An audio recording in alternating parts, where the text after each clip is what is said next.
coming in with a little health update again.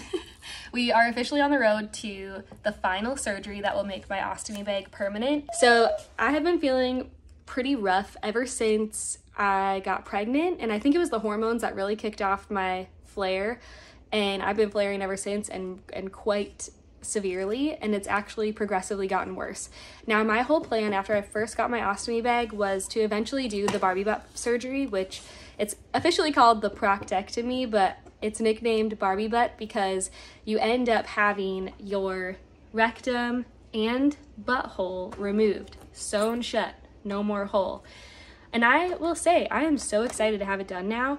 It was something that I was really stressing about and nervous to even do because I was worried about the healing time and the recovery and all of that. And also, you know, the more surgeries that you have done down there could potentially affect fertility. So my big thing was that I always wanted to wait and have kids first before I ever even considered that surgery. And my plan was to like finish completely having kids and then consider the surgery, but my body just decided that that was not an option anymore. And my ulcerative colitis has progressively gotten worse and worse. The flaring is kind of unbearable right now, and every day is so different. So some days I flare 10 to 20 times where I'm running to the bathroom because my little rectal stump, it's the little part that they left for me. Is it so funny that it's raining outside? Just my little sidekick. I know I'm smiling through this. It really is something that's like painful to go through, and really you feel kind of like limited because I feel like I can't go anywhere at the times that I'm flaring so much because I'm worried about trying to find a bathroom somewhere and all of that. And I'm smiling because nobody wants to listen to someone that's like crying through it all, you know what I mean? So I'm coming to in a place where like, let's talk about it. It is my reality right now, so like let's just get through it, you know what I mean? And we're on we're on our way to the mend, which I can't wait for. And I feel like I actually feel much more positive about the proctectomy surgery than I did previously, because after talking to the surgeon, he kind of eased my mind as far as what recovery looks like. Before, I was always so nervous because I'm like, how do you just close a hole and your body doesn't try to reopen it? You know what I mean? If it's supposed to be there and then you sew it shut and kind of take that away, is your body always going to be like, nope, no thank you, like open up again, you know what I mean? I don't know. Okay, let's back it up. I've been flaring for over 1.5 years and finally decided that, you know, now's the time to go ahead and have my like rectal stump removed, butthole sewn up. I'm done with it. I am done with the flaring. It's gotten to the point now recently where the ulcerative colitis is so severe inside that area that I was able to manage it with the suppositories, okay, you know, for a while. But now it's like a 50-50 shot if I'm even able to get the suppository in there. And it's like it's so narrowed and so painful that I don't know, you know, talking with a surgeon, we're thinking maybe it's like there's strictures in there that's basically preventing it from being able to get up in there. This has been a long time coming. I feel like I finally made up my mind several months ago that this next step of having the surgery was needing to happen. But I finally got in with a surgeon. I did a little research because I wanted someone who did minimally invasive surgeries and is really known for that and for doing a good job, you know, and he's really highly rated in the Houston area. So if you're looking for a good doctor, I mean, I guess I should have him do my surgery first. So let's wait on that. And then I'll see if I recommend him. But he's won awards for like really good surgeries. So I feel like that's promising because my first surgeon was the same way and I had a really good recovery after that. I met with the surgeon a week ago, and we talked over what the surgery would be like, and it's actually different than what I was expecting in a good way.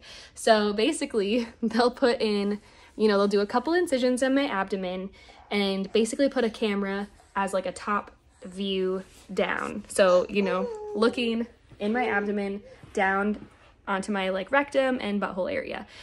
And then they'll go ahead and they'll cut around the butthole. I mean, this is what it is. This is what the surgery is, okay? So they'll cut around the butthole from the outside, from the bottom side, you know, cut around and then pull the rectal stump out. but they're looking in the top view first to make sure there's no like scar tissue that's hanging on to other organs or anything like that. So they just want to make sure it's going to be like a clean removal so they can see from all angles what they're doing. So they cut the butthole, pull it out, sew it up. Done. Like he said, it's an easy surgery. He does a ton of J-pouch surgeries. So of course he was curious as to why I don't want to do the J-pouch. And I told him, you know, I've had a couple friends who have done the J-pouch surgery, and now they're back in an ostomy bag.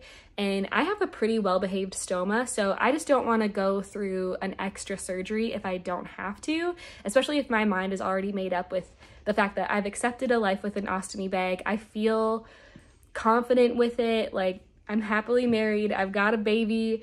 I don't want to put my body through more surgery than it has to be going through, you know, and I'm just ready to recover and like move on with life. So he said that recovery looks about 6 weeks long.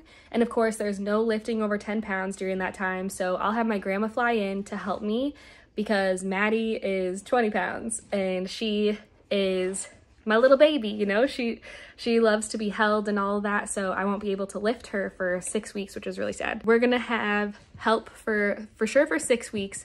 And hopefully I'll be able to kind of like, you know, get back into daily activities after that and rebuild my strength and, you know, feel even better after the fact. I really can't wait to be totally healthy again. And I know I'm coming at you with like a smiley face and being like, yeah, I've got chronic pain and my ulcerative colitis is flaring all the time. And you're probably like, yeah, it looks like it, you know, but I didn't want to come on here and be all like sad and crying to you and like really showing you what it feels like, because if you deal with this, you know that it's painful, you know that it sucks. We don't need to bask in that any longer than it is, you know what I mean? So like, let's just focus on the positive and keep moving forward and know that relief is around the corner, and I cannot freaking wait. I literally told him like, you know, not to be a rush or whatever, but like if I could get it done tomorrow, that'd be great. So the next step here is to get a CT scan with a contrast to make sure that there's no like cancerous cells in that little rectal stump area. And then that's scheduled. So I'll have that on November 9th. And then I follow up with him again on November 13th, as long as the CT scan results are in, hopefully. So, that's kind of what's coming up so far. Those are the next steps. And then after we get the results from the CT scan, as long as everything looks good, we'll go ahead and schedule the surgery. And then we'll talk about like the, you know, more in-depth details of it all. But I just can't wait. I honestly, like, I never thought that I would get to this point because I lived in fear of the Barbie butt surgery simply because I thought the recovery was going to be so rough. But now I'm just like, you know what, having ulcerative colitis is rough and annoying, and I'm just over it at this point. He said, you know, what's cool about ulcerative colitis is that it's one of the only diseases that can be cured by completely removing the vessel that it hurts. And that's crazy. That's so cool. And I feel like, why is it not something that we do more regularly? Like, why not just get rid of it? Why are we so chained to medications and all of that? And yeah, could go on a rant of that. But anyway, that's a health update from me. I'm so excited to get started on this whole journey of the Barbie butt surgery. I'm going to take you along with me so that you know exactly what I'm going through and how I'm preparing for it and how I'm recovering from it and all of that. So yeah, if you haven't already, please subscribe, please like and comment. I love to have you guys here. And thank you so much for being part of this journey with me. Also, let me know too. So I've been filming like the vertical way for quite some time now, but I feel like this way shows up better, the horizontal way shows up better when you're watching on YouTube. So let me know. Is it better? Or does it not really matter? We're ready to do Halloween stuff. Say happy Halloween. All right, thank you. Bye.